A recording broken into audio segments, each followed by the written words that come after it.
Hello, beloved, welcome. This will be your message from the divine. This will be your message from the divine. I'm grateful for your time. To those keen or interested, I offer personal readings. If you want to book me for a personal reading, you'll find my email listed in my description box below. Without further ado, let us tap into the energy, let us tap into the reading, let us tap into this message here.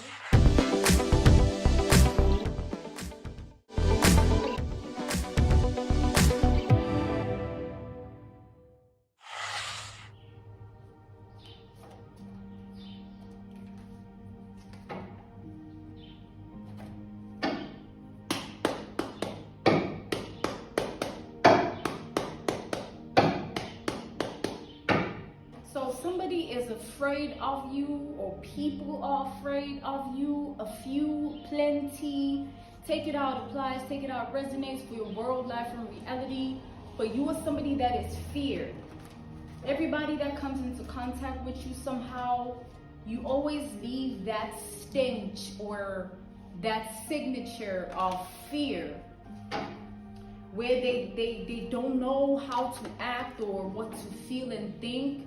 But it's all based on fear.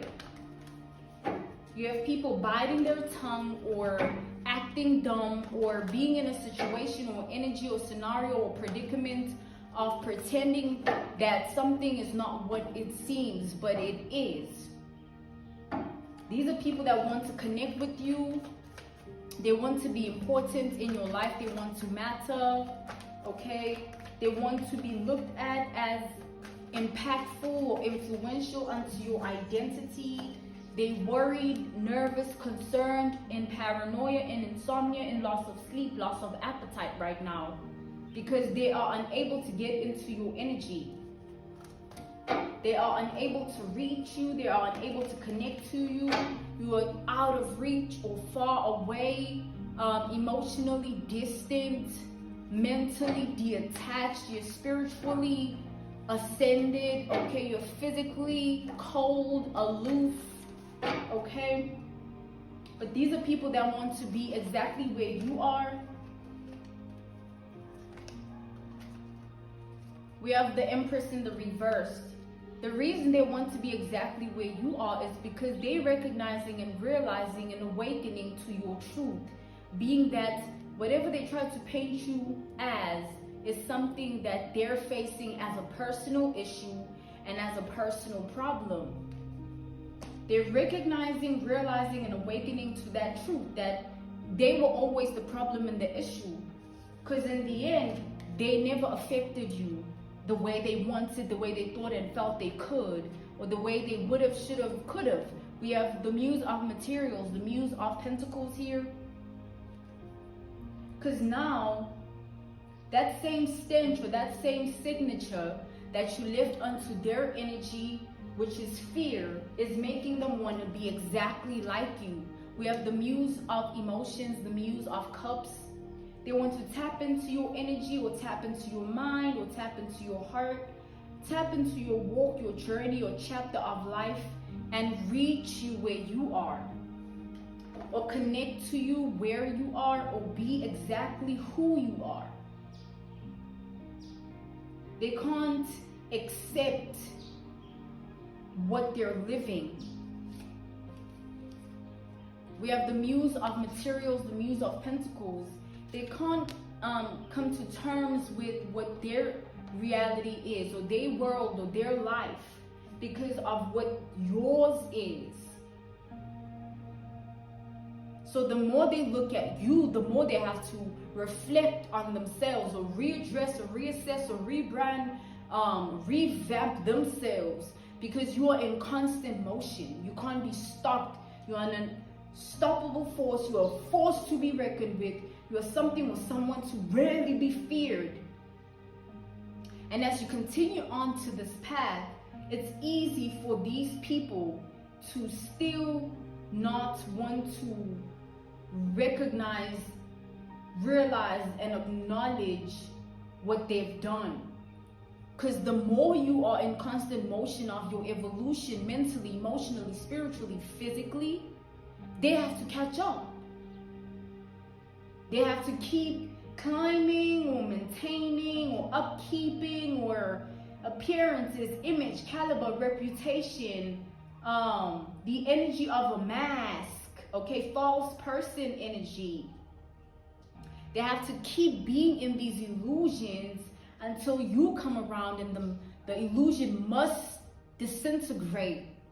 The illusion must leave, or the lie must be exposed.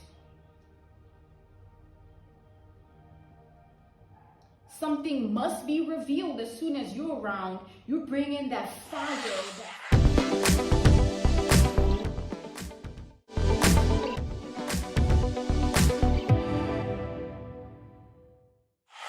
that chemistry, or you ignite those stars, the moon, the sun energy. You call upon truth. You are justice, you are balance, or you are restoration, nourishment, vindication.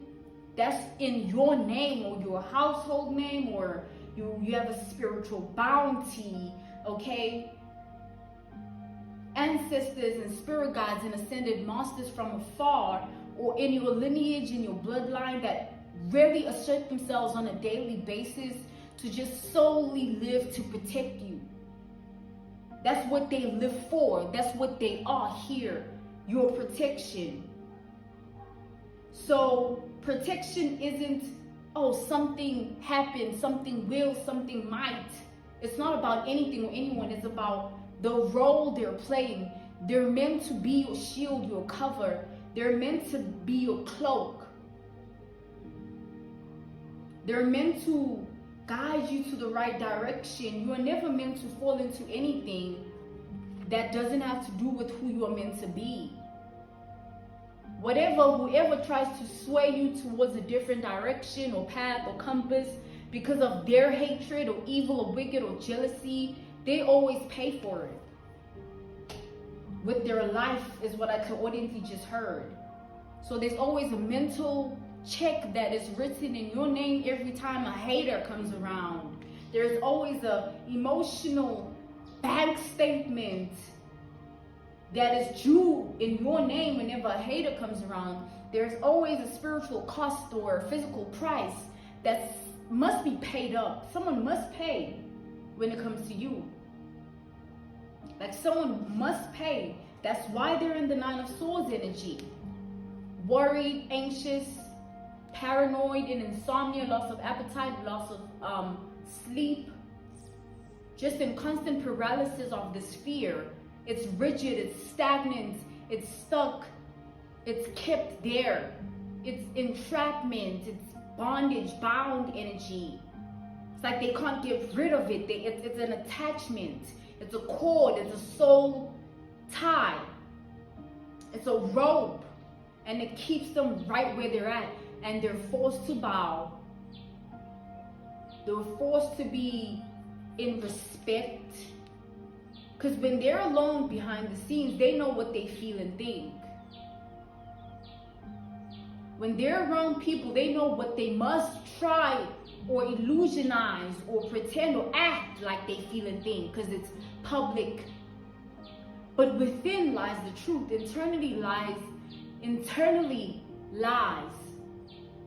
So there must be a reality activation. Reality must be activated to say, hey, stop lying, or stop faking, or stop being phony and faux. Stop wearing that optical delusion that you try to paint unto other people. Because they're trying to put something on you, or they tried, or it's just been a common theme where they don't want to accept that nothing can happen to you. No harm, no weapon form, no person, no thought, no emotion that you can't conquer. You will always be a conqueror. So they all up in their head, all up in their mind, all up in their brain, all up in their thoughts about you, because they're living this horror of a life. They're living this horror of a movie, or horror of a terror of their reality. They're living this tormenting, dormant truth of their masks. Snakes in the grass. they have to assess themselves, and they don't want to, because they like, why are you the truth? Why do you hold that baton of truth, or that badge of honor? Or why are you an official person? Why are you the privileged lady, privileged man? Why are you in that position, or that predicament, or that situation, or that scenario? Why are you there? So much from this Nine of Swords energy channeling. So much from this one energy channeling. And now it's something they have to live with.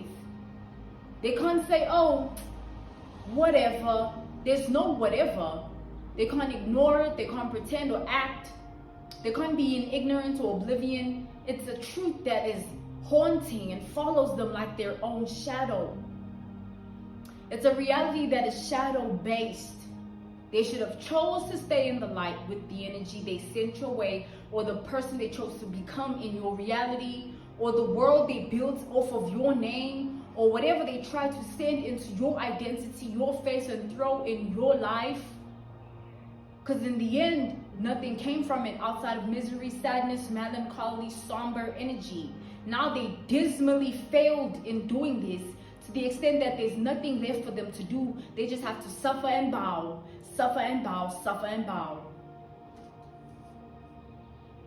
While they have to be on their knees, we have the Empress in the reverse. Be on their knees. That's the season of life they're in. You're in a different season. They're in bowing season. People must bow to you. It's time for them to recognize, realize, awaken. It's time for them to see. Because now, there's nothing that can take away from you, because they failed. They tried.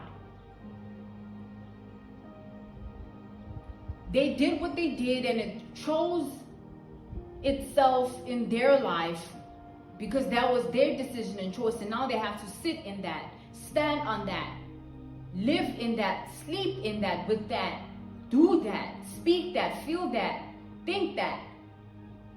When all they want to do now is just say, no, I should have never. Look, I'm sorry.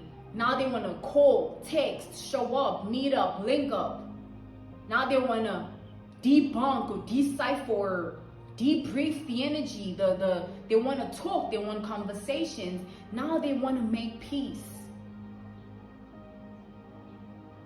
Now they want to say, oh, you know what?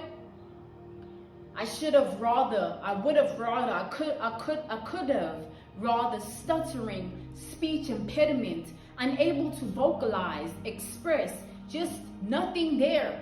There's nothing there when it comes to these people. They can't offer you anything, give you anything. They can't do anything for you. They drinking their own potions, or they need an elixir, cure, and antidote to their own hatred, jealousy, and envy, because living with it is something they can't do. They failing dismally. They literally can't do it at all. It's something that they can't defeat, because they'd be defeating themselves, because that's their energy, right? So they manifested that, they called upon that, they reached for it, they conjured it, they spoke it, felt it, and thought about it. And so it belongs to them. While you are beautiful, sophisticated, elegant, attractive, handsome, while you are in bliss, they're in ignorance. But they say ignorance is bliss. While you're glowing, leveling up, they're losing themselves or their spirit. Or something keeps going away from them or their identity or their face. Or it keeps being taken from them, their own energy. Because when they sent what they sent out, they signed a contract, and now they have to, meet the demands, or it's going to collect in blood. It's going to collect in the red. It's gonna come in red. It's gonna come in unalived energy, coffin energy, casket energy. It's gonna meet them right there. And at that point, nothing and no one will help them. Because they walked that path. That was their journey. That was their disguise, is what I clairaudiently just heard, channeling. They took it upon themselves to walk this path. They took it upon themselves to be on this journey. They took it upon themselves to be on this destiny, fate, and purpose. And now they can't reach out to anyone and say, hey, I'm sorry, but I need your help because I did this to that person. Because who cares that they did what they did to you? Who's gonna step out of their element to just submerge themselves in such darkness? Because they're in a dark place. Who's gonna meet them there? You telling me somebody's gonna uproot themselves from their reality world in life and say, oh, let me take on your darkness because you messed with an earth angel, or you messed with a high honor official person, high vibrational frequency and wavelength person. You messed with a real one, an original, because you're a skinwalker, you're a mimic, a clone, a copycat, a duplicate, a wannabe, a hater. No, I'm not gonna do that. Who's gonna do that? You yourself, with your good, kind, friendly heart, mind, wouldn't do that either. You know better than to include yourself in other people's demons. Because it's their demons. They're literally having to take accountability. It's like, oh, you felt that, so live in those emotions. Live in what you feel. Who's gonna save you? What's gonna save you? Instead, if you don't stand on this, you have to be bloodshed. Emotionally, mentally, there will have to be trauma, pain, hurt, torment, haunting. Just demonic energy will follow. Because, oh, remember, you sent it out. So when it returns to sender, it returns as you spoke and felt and thought it to be, conjured and manifested and concocted it to be. But it comes with interest. It comes with more than what you bargained for. Because now they don't have, it's not just living with, oh, I sent this, I spoke and felt and thought this. It's, oh, what it has to come with. What it has to do with.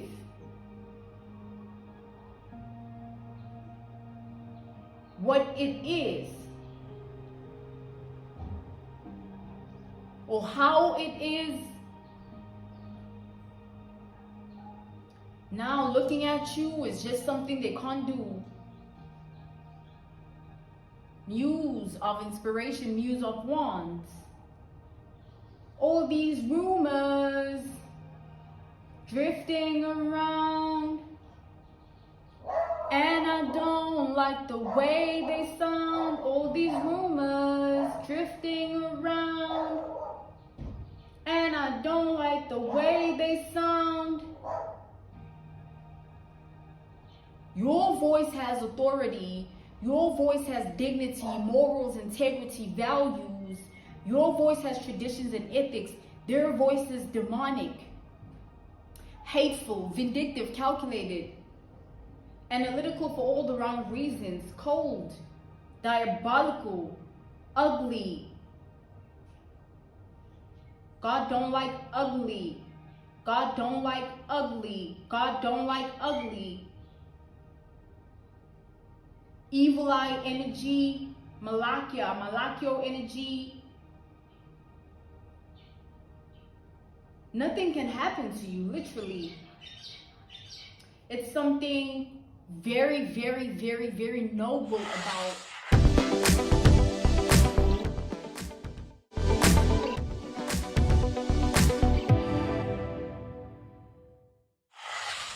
what is meant for you. It's straightforward. That nobility, it's like when you're walking this path, there's a deliberate or intentional universal alignment that you're in sync, in tune with, synchronistic with. It's blatant.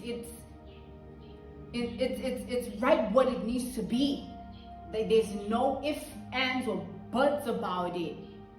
No one can fiff and faff about it, even you. No one can destroy, sabotage, delay anything for you. It happens just as it should. Now you got stalkers, page of voices, page of swords, lurkers, lookers, observers, studiers of your identity behind the scenes. As they lurk and look and study and observe and stalk you, they literally have to live as your lookers, your lurkers, your studiers, your observers, your stalkers. Claiming that you should have turned out like this, or they once knew you as this, or the future will be like this. Just lies and fiction and delusion energy. Fantasy, not reality. And there's nothing about you that's like that. You are who you are because you are who you are. There's nothing that can affect that, impact that, influence that. And no one either. So as you roam in their brain every day, you have a house in their mind, you have residence in their whole entire thought process, you have premises in their brain chemical activity, you exist in their mind, in their heart, in their spirit, in their body. They have to feed into this energy. That's why they stalk. That's why they lurk. That's why they look. That's why they observe. That's why they want you to now relate and resonate. All of a sudden, they want to change the face and destiny and purpose of what they spoke and felt and thought. What they did, ways they acted, just pretending, pretentious. It's them though. It's like, how are you trying to all of a sudden lie and say it never happened? Because you want to be free. Something is so binding, it's suffocating for them. And they feel like if they speak the truth, they'll be free. If they speak the truth, they'll be free. So at this time, you're in an era, a chapter, a league of life where people are going to be coming towards you and speaking their truth finally, or now there's no choice left. That's why they have to make that decision. It's a must. They have to confess. There's a dark cloud over them. There's bad energy over them. There's bad omens, bad synchronicities, banshee, the spirit of death, the spirit of unalive, the spirit of decay and rot. Everything perishes and becomes unruly. Everything towers down, fires down, waters down, air's down. Everything depletes, and there's no resurrection, there's no risen, there's no up, just down the rabbit hole they go. And digging a grave for themselves is what they did when they sent you this energy, mentally, emotionally, spiritually, or physically. Whatever was said, spoken, and felt and thought, they sent it, they have to deal with it. Because they dibbled and dabbled and fiddled and twiddled in it. There's nothing that can be done about that at all. So you know what to do. You have boundaries, you have rules. You don't care if they're ashamed, embarrassed, or humiliated, because as they should. As they should. As they should be. This was your message from the divine. I'm grateful for your time, and I thank you so much for joining me, beloved. To those keen or interested, I offer personal readings. If you want to book me for a personal reading, you'll find my email listed in my description box below. I'm grateful for your time once again, beloved. Thank you for joining me. Goodbye.